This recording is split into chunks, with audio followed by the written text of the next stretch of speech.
Malayalam Bigg Boss season 7 live updation നോക്കാം. ആദില കാരണം നൂറയും ഇപ്പോൾ ഗെയിമിലൊക്കെ വളരെ ഡൗൺ ആണ്. എനിക്ക് തോന്നുന്നു ഗെയിമിനെ കുറിച്ച് നല്ലൊരു ധാരണയുള്ള ടോപ്പ് 5 എത്താൻ പറ്റുന്ന ഒരു കണ്ടസ്റ്റൻ്റ് ആയിരുന്നു നൂറയും ആദിലയും.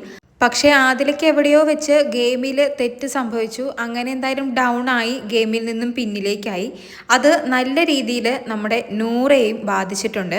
ആദ്യം ഒരു കണ്ടസ്റ്റൻ്റ് ആയിട്ടാണ് ഇരുവരും ബിഗ് ബോസ് ഹൗസിനുള്ളിലേക്ക് വന്നതെങ്കിലും ഇപ്പോൾ 2 കണ്ടസ്റ്റൻ്റ് ആണ്. അതുകൊണ്ട് തന്നെ ആദിലയ്ക്ക് എന്തെങ്കിലും നെഗറ്റീവ് വന്നാൽ ആദില പുറത്തു പോകുമോ എന്നൊരു പേടി നൂറയ്ക്കുണ്ട്. നൂറയെ അത് നല്ല രീതിയിൽ ബാധിച്ചിട്ടുമുണ്ട്. മെൻ്റലിയും ഫിസിക്കലിയും എല്ലാം നൂറ ഡൗൺ ആണ്. പലതവണ ഇന്നലെ ബിഗ് ബോസിനോട് എന്നെ ഒന്ന് കൺഫെഷൻ റൂമിൽ വിളിക്കണം, ഞാൻ ഡൗൺ ആണെന്ന് പറയുന്നുണ്ടായിരുന്നു. അതേ തുടർന്ന് എന്തായാലും ബിഗ് ബോസ് നൂറയെ കൺഫെഷൻ റൂമിലേക്ക് വിളിപ്പിച്ചു.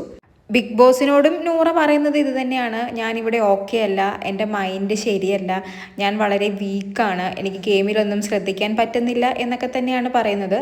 ബിഗ് ബോസ് എപ്പോഴത്തെയും പോലെ തന്നെ നമ്മുടെ നൂറയെ മോട്ടിവേറ്റ് ചെയ്ത് വിടുന്നു. അതൊന്നും ശ്രദ്ധിക്കേണ്ട, നല്ല രീതിയിൽ കളിക്കൂ, പലരും തളർത്താൻ ശ്രമിക്കും എന്നൊക്കെ പറയുന്നു. ഇനി ഇതും ഇവരുടെ നാടകമാണോ അല്ലെങ്കിൽ അഭിനയമാണോ എന്നൊന്നും അറിയില്ല. കാരണം ഇപ്പോഴും സെന്റിമെന്റൽ കാർഡ് ഇറക്കുന്നുണ്ട്, ഞങ്ങളെ സ്നേഹിക്കാൻ ആരുമില്ല എന്നൊക്കെ പറഞ്ഞ്. കാരണം ആദ്യമൊക്കെ ഇവർ രണ്ടുപേരും അങ്ങനെ പറയുമ്പോൾ പലരും ആശ്വസിപ്പിക്കാൻ എത്തിയിരുന്നു. ആ തരത്തിൽ നല്ല സപ്പോർട്ടും ലഭിച്ചിരുന്നു. എന്നാൽ ഇപ്പോൾ അത് റിപ്പീറ്റ് ചെയ്ത് പറയുന്നത് കൊണ്ടാണോ എന്നറിയില്ല, അതൊരു അരോചകമായി തോന്നി തുടങ്ങി പലർക്കും ഇപ്പോൾ മനസ്സിലായി തുടങ്ങി സെന്റിമെന്റൽ കാർഡ് ഇവർ ഇറക്കുകയാണെന്ന്. പിന്നെ നൂറയ്ക്ക് സെന്റിമെന്റൽ കാർഡ് ഇറക്കുന്നതിനേക്കാൾ ഉപരി ആദില പുറത്തു പോകുമോ ഇല്ലയോ എന്നൊരു ഭയമാണ് നൂറയെ അലട്ടുന്നത്. എനിക്ക് തോന്നുന്നു ഇന്നത്തെ എപ്പിസോഡും കൂടി കഴിയുമ്പോൾ ഇവർ കുറച്ച് എനർജറ്റിക് ആകും. കാരണം ഇന്ന് ഞായറാഴ്ച എവിക്ഷൻ പ്രക്രിയ നടക്കുന്ന എപ്പിസോഡാണ്. ഈ ഒരു എവിക്ഷൻ ആദില രക്ഷപ്പെട്ടു വന്നു കഴിഞ്ഞാൽ നമ്മുടെ നൂറയുടെയും ആദിലയുടെയും മറ്റൊരു തരത്തിലുള്ള ഗെയിം കാണാൻ കഴിയുമെന്നാണ് എനിക്ക് തോന്നുന്നത്. കാരണം ഒരാഴ്ച അബദ്ധം പറ്റി, അവർക്ക് തെറ്റുപറ്റി, അത് രണ്ടുപേർക്കും മനസ്സിലാവുകയും ചെയ്തു.